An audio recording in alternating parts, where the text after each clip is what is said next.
Hello everyone. In the previous video I have discussed about the nucleus.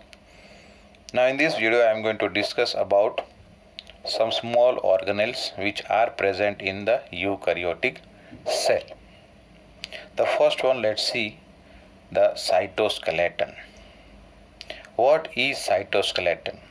By the name cytoskeleton means what? These are some structures which are present in the cytoplasm and give support to the cytoplasm. You understand what is the meaning of skeleton?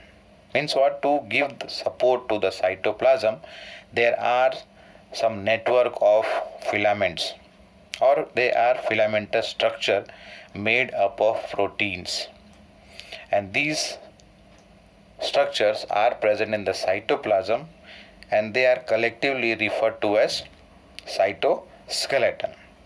Now these structures are of mainly three types. In eukaryotic cell, three types of this proteinaceous filamentous structure are present. Let us see one by one. The first one is microfilament. In this case what happens? They are the narrowest, means सबसे पतले हैं, which are having diameter of around about 7 nanometer only, and they are made up of many linked monomers. Means monomers are there, they have been linked together, and these monomers actually are called as actin protein, and when they combine together they make a fibrous structure, and this almost looks like a double helix here. It almost looks like a double helix because they are made up of what I said, monomer as actin, because they are made up of monomers which are called as actin. So as a result of this, the filament, by joining them, or otherwise the polymer of this actin, when joined together they form a filament, and these filaments are also referred to as actin filament. What we started here? Microfilament. So these microfilaments are also called as actin filament. Why they are called as actin filament? Because the monomers are actin over here. So that means over here actin filaments, what they can do or how they are important here. They can assemble and disassemble very quickly. They can assemble, organize together to form the filament, and later on again they can disassemble that. And because of this property, they play very important function or role in the cell movement, or otherwise cell motility. For example, you know about the amoeboid or amoeboid movement of WBCs in our body. They are a part of our immune system even. So they can change their shape readily and according to their function. They have to perform this. They are also responsible for phagocytosis, like you have studied in case of amoeba, how they capture the food. So that's why here actin filaments, they can assemble and disassemble quickly, and because of this property they take active part or active role in the cell movement. And then it forms a network which is linked to the plasma membrane or the cell membrane, and because of that what happens? The shape of the cell can be changed or otherwise maintained. Either it has to change or it has to maintain that particular kind of shape and the structure of the cell. So here microfilament main function is for the movement, you can see. Is it right? And the second one is to give a particular shape and structure to the cell. The second cytoskeletal structure is called as microtubule. These are the largest one. Three are there mainly, and these are the largest, which have the diameter of about 25 nanometer, which is made up of tubulin. Tubulin is a protein. which are arranged to form a hollow straw-like structure or straw-like tube over here, microtubules. We will be discussing about tubulin later, which are present in case of cilia flagella also. Centriole. We will be discussing the presence of this protein tubulin over there also. Coming to the third type is intermediate filament. As the name suggests, intermediate means what? Neither this is the thinnest or the thickest, but in between that. And the diameter ranges somewhere in between 8 to 10 nanometer. If you see here, this was the thinnest or narrowest, 7 nanometer. Then in case of microtubule, this is the thickest one because the diameter is 25 nanometer, and in between these two comes the intermediate filament, which has a diameter in between 7 and 25. So here it is 8 to 10 nanometer.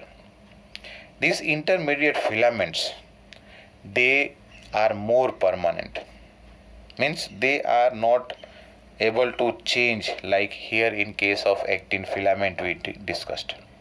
Means they are more permanent, and because of that they play essential structural role in the cell, means to maintain the structure, and they are specialized to bear tension, and then because of that they maintain the shape of the cell.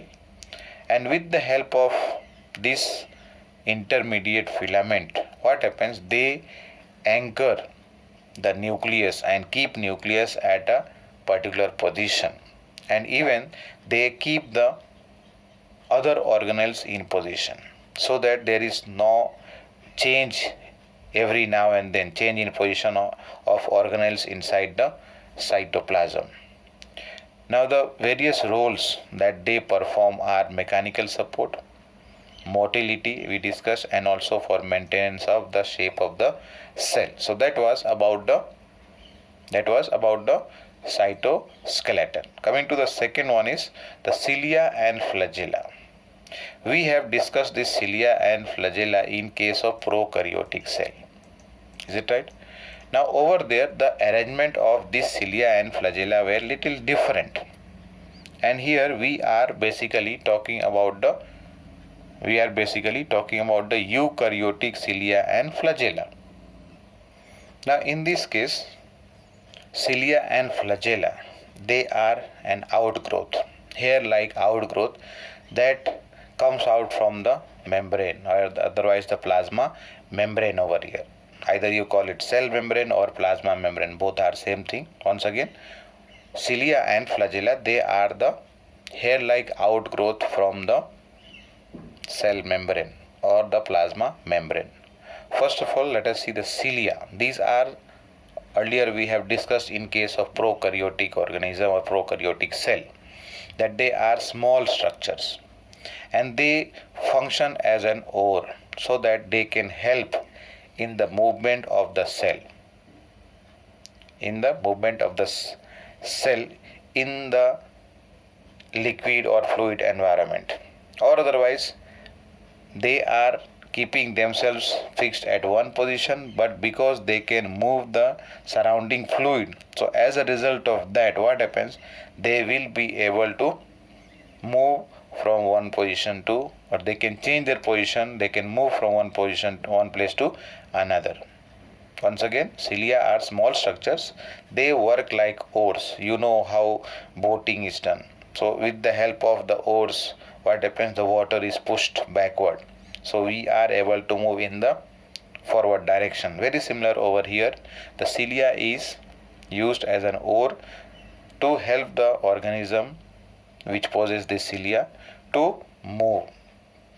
And the second one, when we discuss about the flagella, they are comparatively longer than the cilia, but only thing, cilia are more in number, smaller but more in number, and here we are talking about the flagella, that they are bigger or longer in size, but in number they are less. They are few in number and structurally different from the prokaryotic flagella. Both cilia and flagella are different from the structure that is present in case of the prokaryotic cells. Now here, electron microscopic study. Electron microscopic study of cilia and flagella shows that both of these structures are covered by a plasma membrane. You can see the figure here, the figure below over here. It is covered by a plasma membrane. Same thing is depicted here also. The basal body at the bottom here, with the help of which it is fixed into the cell membrane. It is fixed into the cell membrane, and then this is the filament part, where what happens, the outer side is covered by a plasma membrane.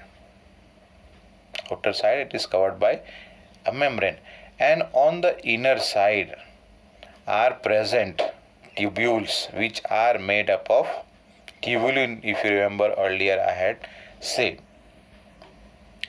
If you look or compare these two figures, the figure at the top and the bottom one, this is the surface, only the surface view. So in this, what you can see here, at the center there is two central microtubules which are connected together, and they, on the outer side is present a sheath. To that are connected other peripheral microtubules which are present in pairs. Present in pairs means two are there. Out of that, one of them is connected to the sheath over here. This is called a central hub. Okay, or otherwise over here it is referred as exoneme. Let us see if you can see in this figure. Over here, central microtubule, two are there. They are covered by a structure which is again made from protein only, and this is called as exoneme. So what you can see over here covered under this side is called as exoneme, inside which two central microtubules are present. Now over here, what I said earlier, that by the study or with the help of electron microscope, when cilia and flagella was studied, it was found that they are covered by a plasma membrane. They are covered by a plasma membrane, and over here core, that is core of the internal portion of cilia and flagella, is called as exoneme. And this exoneme contains a number of microtubules which are running parallel to the length of axis. Let us say over here, inside over here, right? As the length of the flagella, parallel to that on the inner side are present so many microtubules. So many microtubules are present over here. Now these microtubules are 9 pair on the outer side, so they are called as peripheral, and the ones which are there inside this structure over here, two are there. So this is called as central microtubule. Means what? There are two central microtubule and 9 pair of peripheral microtubule. So as a result of this, what happens? The arrangement of this microtubule becomes 9 which are in pair, plus 2 is here. It is over here, these two are not written as pair, but they are written separately as plus 2. They are written separately as plus 2. So that means over here there are 9 pair of radially arranged peripheral microtubule. क्या है? Peripheral microtubules are there, and then at the center is present 1 pair of central microtubule. But that 1 pair is not written as 1, it is written as 2 here. So that's why the arrangement over here becomes 9 plus 2 array, or 9 plus 2 arrangement here. What has happened here? The central 2 are written separately, and the peripheral ones are 9 pair, which is written as 9 only. It is not written as 18 over here. The central tubule, they are connected over here in the figure, if you see, with a linkage, or otherwise with a bridge. and both of these are enclosed inside this sheath I had said earlier. This is the central sheath on both sides, and to this central sheath are connected the other 9 pair of peripheral tubules or microtubules. You see this one, radial spoke. Radial spoke means what? This is 1, 2, 3, 4, 5, okay, 6, 7, 8 and 9 here. It is labeled also radial spoke over here. With the help of this radial spoke, what happens? This pair of microtubule is connected or linked to the central sheath over here. It is connected to the central sheath over here. Let us see this point. Radial spoke, that is, connects one of the tubule of each of the 9 peripheral microtubule with the central sheath. Means what? The 9 pairs are there. All of them are not directly connected or joined with the central sheath, but out of the one pair, one of them is connected with the central sheath with the help of this radial spoke over here. And the last points are there, peripheral doublets are there on the outer side, or the peripheral doublets are there. They are again linked with the other one, which are called as linkers over here. They are interconnected with the help of linkers over here. Means this doublet, let us say, and the second one over here, they both are connected with the help of linkers. Again the second and third, if you see again here, third and fourth are again having linkers in between. And the last point over here, that both the cilia and flagella, they emerge from centriole-like structure, or they develop and emerge from centriole-like structure, which are called as basal bodies. In this figure, basal body has been shown here, and this basal body is present in the cell membrane or the plasma membrane. So that was about the cilia and flagella. That was about cilia and flagella. Now let us see centrosome and centriole, which I am going to include in the next video. Thank you.